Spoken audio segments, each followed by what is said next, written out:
Bonjour à tous, bienvenue pour cette nouvelle émission sportive. On vous propose un grand écart aujourd'hui. On va parler d'une compétition internationale qui a réuni des pompiers du monde entier en Belgique et on va aussi parler d'échecs avec le championnat de première division suisse. Et pour ce faire, j'accueille tout d'abord Maxime Raisin. Bonjour Maxime, trésorier du Cercle d'échecs de Nyon. Alors ça se passe les 18 et 20 octobre, ce championnat de première division suisse. On va y revenir dans quelques instants. Et à côté de lui, alors ils sont en tenue, donc on imagine bien ce qu'ils font. À commencer par Daniel Grosjean. Bonjour Daniel. Bonjour. Commandant du SDIS Glon Serine. Et à vos côtés, Bastien Vallen. Bonjour Bastien. Bonjour. Initiateur du projet Apollo Swiss Team, qui est le nom de l'équipe qui a participé donc à ce Survival Firefighter Run. Ça s'est passé fin septembre en Belgique. Comment ça s'est passé, Bastien ? Bien, très bien. Ouais. Le résultat, 11e sur 39 équipes. Oui, c'était excellent. Après plusieurs mois d'entraînement, 8, voire même un peu plus. Le résultat, on est vraiment très content de ce qu'on a pu produire. Quel type d'épreuve il y a, Daniel, dans cette compétition ? C'est des épreuves de sauveteur, d'un sauveteur, c'est un peu la base de cet engagement. C'est clair qu'on pense souvent qu'on s'entraîne pour aller sauver des pompiers, des gens dans des incendies, mais là en fait on devait simuler une recherche d'un sauveteur qui était tombé, puis il fallait pouvoir l'extraire d'une situation fâcheuse. Et par quoi ça passe concrètement Alors concrètement, c'est un parcours d'obstacles. Il faut imaginer pour les enfants, ils peuvent imaginer un parcours d'obstacles qu'on fait dans une salle de gym, mais dans des situations beaucoup plus étriquées et sans la vue et avec le port d'un appareil respiratoire, ce qui modifie un peu la taille du corps humain qui doit se faufiler dans des obstacles. Alors on va voir d'ailleurs, je crois qu'on a des images de ce Survival Firefighter Run qui s'est donc passé fin septembre. On va les voir dans quelques instants. Comment ça se passe, Bastien, l'ambiance ? C'est la première fois déjà que vous participiez ? Oui, c'est la première fois pour nous qu'on participait. C'était un petit peu, on allait vers l'inconnu, on s'était préparé par le biais on n'avait pas vraiment de règlement. Voilà, on voit d'ailleurs les images justement de la compétition. Exactement, on avait des obstacles, on savait un petit peu à quoi s'attendre.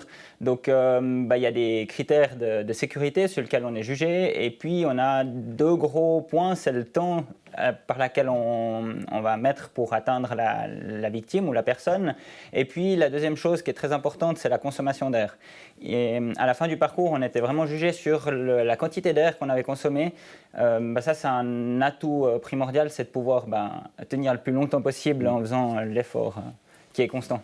Et alors du coup, la préparation, Daniel, qu'est-ce qui était pour vous le plus difficile dans le cadre de ces exercices ? Alors pour moi, rien n'a été difficile en fait. Ah, voilà.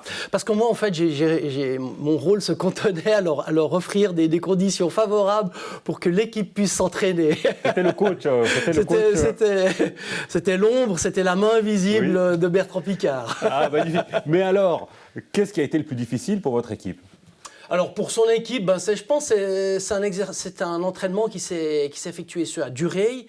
Bastien a mis la barre très haut au niveau des exigences, au niveau des entraînements, au niveau physique, au niveau mental, ce qui fait que l'équipe de départ n'était pas forcément la même qu'à l'arrivée. Ils ont encore subi l'accident d'un des membres en cours de route. En s'entraînant, on risque de se faire mal et c'est ce qui est arrivé. Une main à lâcher, malheureusement, dans cette aventure. Mais le plus difficile, moi je crois pas qu'il y ait beaucoup de difficultés qui ont été rencontrées. C'est surtout ce qui a été le plus facile, c'était de les suivre et puis de voir la facilité avec laquelle Bastien a pu favoriser cette équipe, la mettre sur pied et d'avoir cet entraînement qui a perduré sur une période qui est quand même assez intense. Ceci en plus de tous les entraînements qu'on a aux UL au sein du SDIS. Alors on imagine effectivement 11e pour une première participation. Alors bravo, effectivement c'est pas mal du tout. Comment ça s'est passé sur place, l'ambiance ? Forcément, quand on voit d'autres pompiers, c'est clair qu'on est un peu finalement à la maison, j'imagine. L'esprit de compétition est quand même là. Bien sûr, l'esprit de compétition est là. Après, dans les pompiers, on a pour principe vraiment d'échanger nos compétences, toujours avec le partage, même qu'on est en compétition, sur le moment même. On s'aide tout le temps, et même avec des équipes là-bas sur place, on s'est aidé. On a eu l'expérience d'une équipe qui est arrivée, leurs équipements, les tenues feu étaient restés bloqués à l'aéroport. Ils sont venus demander de l'aide, on aura pu leur prêter des affaires, donc ça reste quand même un esprit d'équipe, et puis qui rejoint ce qu'on vit aux pompiers tout le temps. Ça représente combien de kilos, Daniel, l'équipement ? Une tenue feu, ça doit peser 5-6 kilos, les habits, les bottes, et puis là-dessus on rajoute 13 kilos d'appareil respiratoire.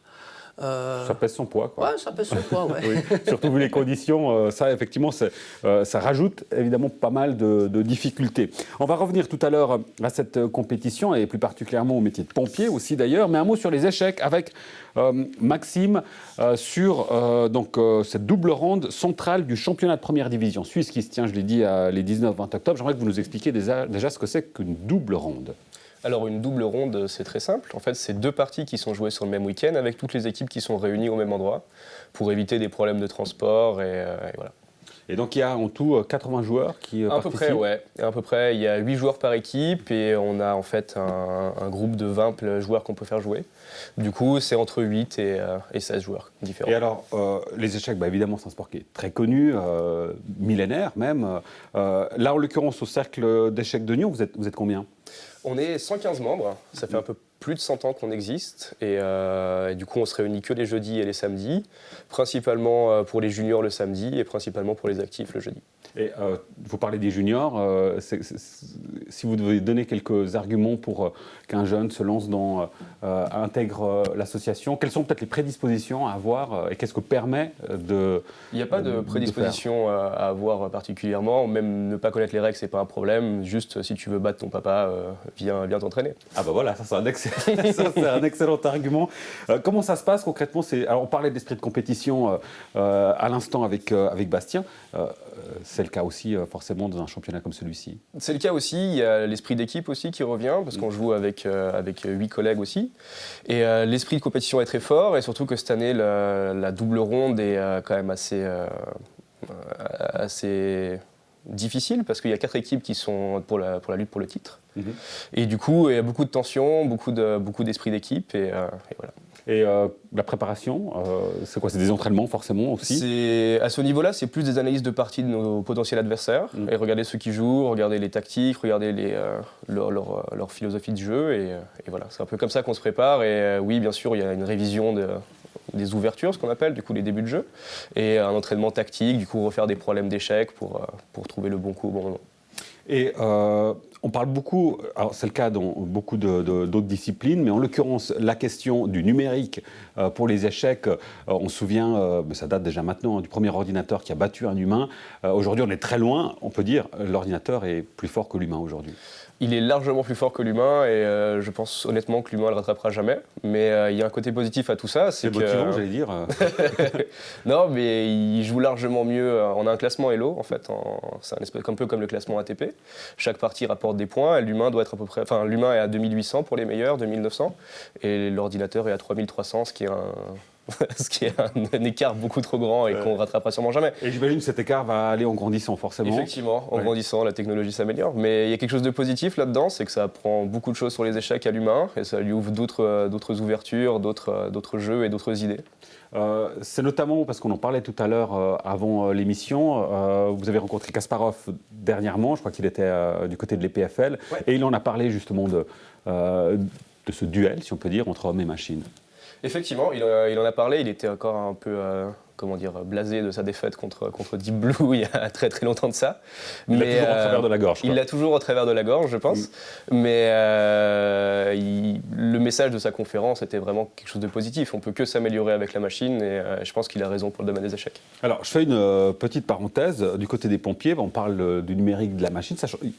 Est-ce que votre métier, Daniel, est aussi impacté fortement par les nouvelles technologies et dans quelle mesure ? Les nouvelles technologies sont rentrées de plein pied il y a une année et demie dans le monde des pompiers vaudois, car tout le système d'alarme, de mise sur pied des alarmes des pompiers vaudois a été remis sur pied par des nouvelles technologies, par des tablettes, par des applications que chaque pompier dispose pour pouvoir répondre à un événement, pour pouvoir se mettre à disposition en cas d'événement. Donc les exosquelettes utilisés par les pompiers, notamment pour gérer le matériel, c'est pas pour tout de suite. Non, ça, on n'en a encore pas vu, pas vu beaucoup. Ouais. Par contre, on a été confronté avec des technologies qui maintenant commencent à se démocratiser, sont les caméras thermiques, qui ont fait leur entrée dans le monde pompier il y a maintenant 20 ou 30 ans. Plus de 25 ans à peu près. Et maintenant, c'est sur des imageries qu'on retrouve maintenant sur les Natel, mais que ça fait déjà 25 ans que nous, on emploie dans notre domaine. Ouais, ça fait depuis effectivement un bon moment. Bastien, alors on parlait des prédispositions pour les échecs. Pompier, c'est un métier qui fait rêver quand on est gamin, ça c'est clair. Là, du coup, les prédispositions, alors le physique forcément. Oui, alors bien sûr le physique, après le mental, disposer aussi à être prêt à un changement de situation, voilà, tout ça c'est des choses qui rentrent en ligne de compte. Après, voilà, tout ça c'est des choses qui s'apprennent, le physique ça se travaille. Et voilà, pour ça. Voilà, et là on revoit les images du Survival Firefighter Run qui a lieu donc en Belgique. Chaque année c'est en Belgique, hein, je crois, où ça change.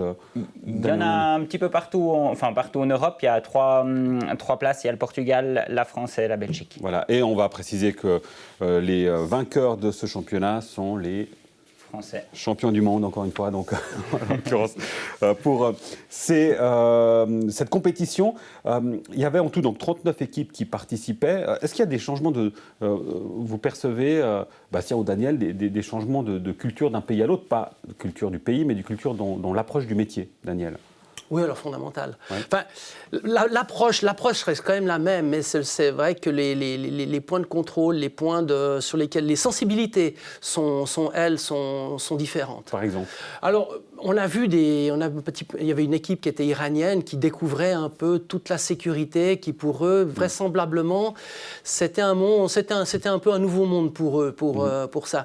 Les Français et les Belges ont une approche qui est relativement semblable. Les Suisses, on est un petit peu décalés, on a une approche aussi sécuritaire, mais qui est peut-être plus basée sur le bon sens et la pratique. À l'inverse, du coup, des Français, où c'est plus, si c'est pas le bon sens, c'est quoi? C'est beaucoup de règlements. Beaucoup de règlements, ils ont une Bible dans laquelle tout est dicté, tandis que nous, on se base plutôt sur l'expérience.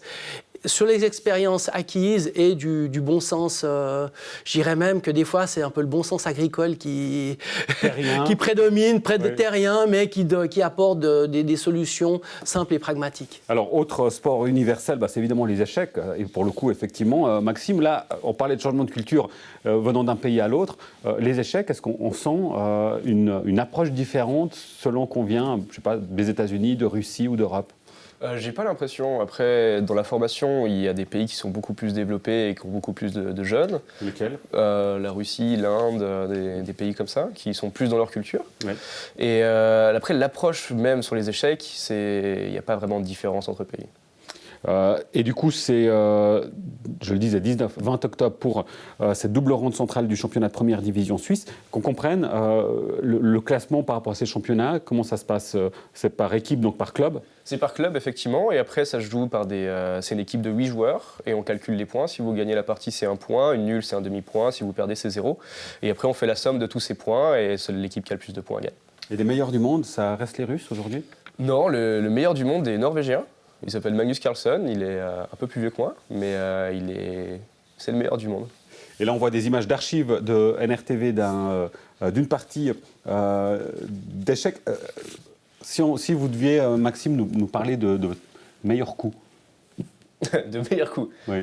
Tout dépend de la situation. Des fois, ça prend du temps à sortir le meilleur coup. Ça peut prendre une demi-heure pour avoir le meilleur coup. Et des fois, c'est des coups qu'on sait qui sont meilleurs et on les joue instinctivement.